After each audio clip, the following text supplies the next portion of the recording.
Good morning, friends. This is Carol from TopazMoon Design. Today I am working on these beautiful crystal bead earrings, and I'm just going to make a few more. And that's the necklace I started in my last video. I've made a bit more progress, but these matching earrings look absolutely gorgeous. Okay, now I'll see if I can manage to get a good spot for the phone, and I will show you how I make earrings, and I will shoot the breeze.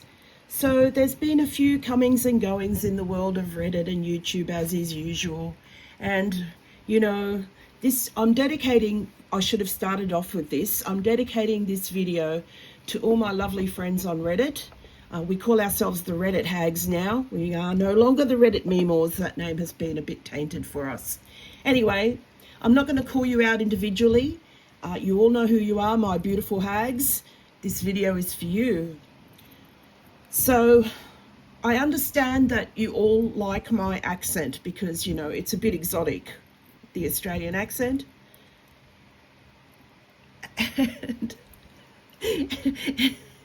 And our shocking overuse of the word cunt.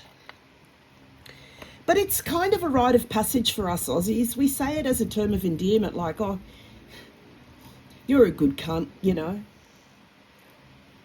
And it could also mean that you don't like that person, you're a lazy cunt, you're a dirty cunt, etc., etc. I'm going to stop saying it now, you get the idea. Apologies if I've offended anyone. That looks really pretty, she said. Anyhow, the English language is a funny old thing. It's a mishmash of other languages. There's a lot of French, there's a lot of German, there's Dutch, there's Latin. There's so many influences in the English language. Things like pajamas, that's a word from India, as is bungalow. Anyway, I'm fascinated by the English language. It's always been dear to my heart, and I don't like it when it gets mangled. And the other day I was talking in my video about this wretched hive of scum and villainy that is YouTube, and my God, the way people mangle the beautiful English language. I'm not pointing out at anyone specifically, and in Australia there are bogans who say that word as pacifically. Like, pacifically? So, and it's not a thing about status or blah, blah, blah. What it is education. Education is the answer for everything. You can generally tell how much education or book learning a person has had by the way they talk. And one of my recent bugbears, as my friend Mel in Alaska knows, because we've gone in depth about this. Mel, I do hope you watch my videos, because I talk about you all the time. Maybe I'll just tell you, go and watch my videos. But Mel is not a frivolous person like me. She's studious, and she still works on a freelance basis and contributing to society. And she and her partner do a lot of activist work in Anchorage on behalf of homeless people and women and transgender issues. And anyway, so the word literally and literal. So that how can I put it? How can I put it without causing offense? When I first laid eyes on this YouTuber and first heard her speak, I thought she was a barely literate TikTok girl with a shiny glitter face and fluttery eyelashes. But I swallowed my doubts And I persevered with cheering her on in her efforts to expose niche shenanigans. Well, that all fell to shit when a private chat between, I'm going to lower the level so you can see these earrings a little bit better. A private chat amongst the Redditor hags was outed to that glitter face, and she mocked us in videos, and it was actually really entertaining until it wasn't. And anyway, this morning it puts out another video.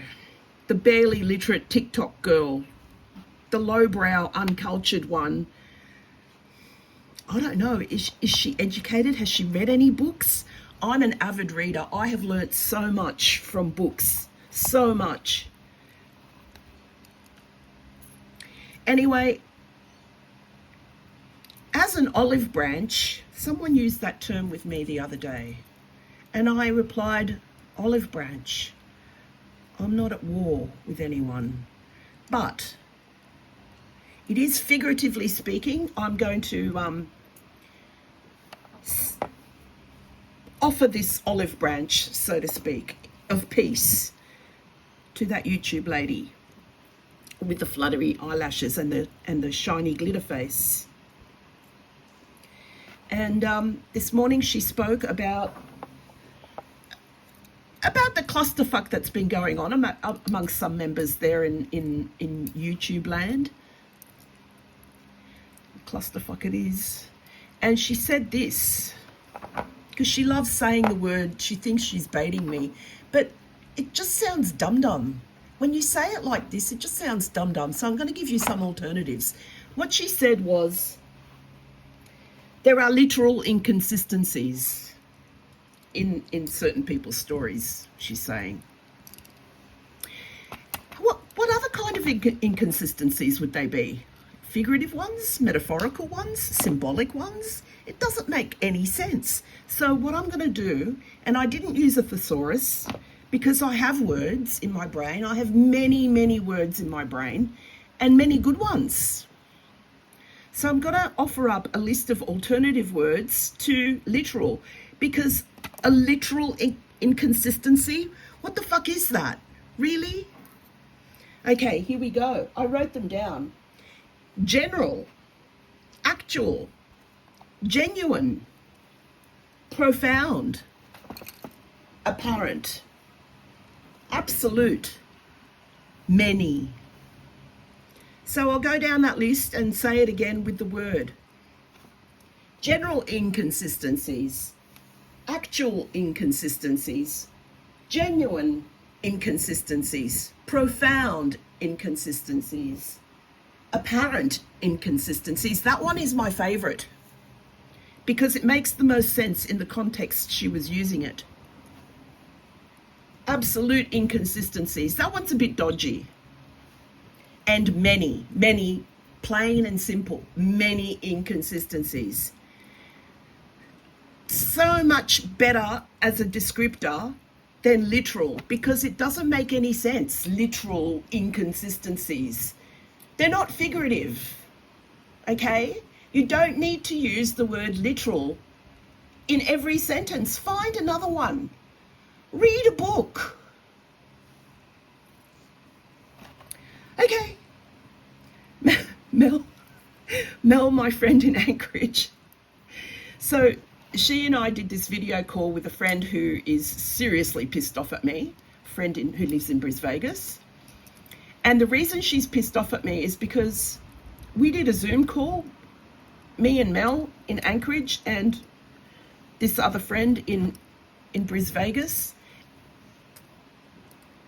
And yeah, I had had a gummy and I'd had a drink, a glass of wine. I was only on my first wine, and she accused me of being ugly drunk and wanting me to bow down before her altar. Anyway, she said, I'm just here for a quiet talk. Why are you yelling at me? And Mel said, Oh, I didn't think you were yelling. You were just talking about the way you usually talk about things that annoy you. Like literally. And I went, there you go. Thank you. Mel, I hope to come back to Anchorage in May. I want to see the Grand Canyon and I want to see the glaciers in Anchorage, and I think May I can do both. All right, I'm cutting it fine with certain responsibilities I have at home during that time, but I think it's doable. And I will not be staying at the Four Points Sheraton. No, no, no, no, no, that stinky hovel. The people were lovely and friendly. And I did meet some nice friends in the bar. Oh, what a night. That was the night after the phone call, the Zoom call that went to hell.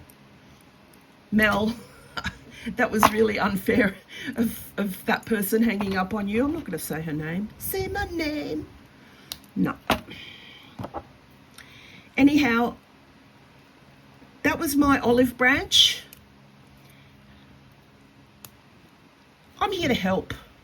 All right? I've given you a few words that you can use going forward now. Alrighty, I think I am going to wrap this up now, and I don't think my hands were in. Maybe I'll do this last one, these last ones. See what else I can find to talk about. The heat wave that we've just come out of. One of my tomato seedlings did not make it. Very upsetting. So what happened is I went to get the good sushi for lunch on Friday, and I put up umbrellas around the seedlings so that they wouldn't get sunburned, because Friday was really hot. It was about 36 degrees here. Yesterday was 39. And I looked it up, and 39 degrees Celsius is 102.2 degrees Fahrenheit. So it's fucking hot, bloody Mordor. So when I came back from sushi, I saw that the wind, because it's always bloody windy in Sydney, the wind had knocked off one of the umbrellas, and the little baby seedling tomato had shriveled up. And I tried to coax it back to life these last couple of days, but no, it's gone. Everything else did okay because the umbrellas stayed in place. All right, I think I will wrap it up now. I will complete this earring project off camera. I didn't do a very good job on this one, but I will tidy it up. So happy Saturday night to all my Reddit friends, and I'll see you on the next video. Bye-bye.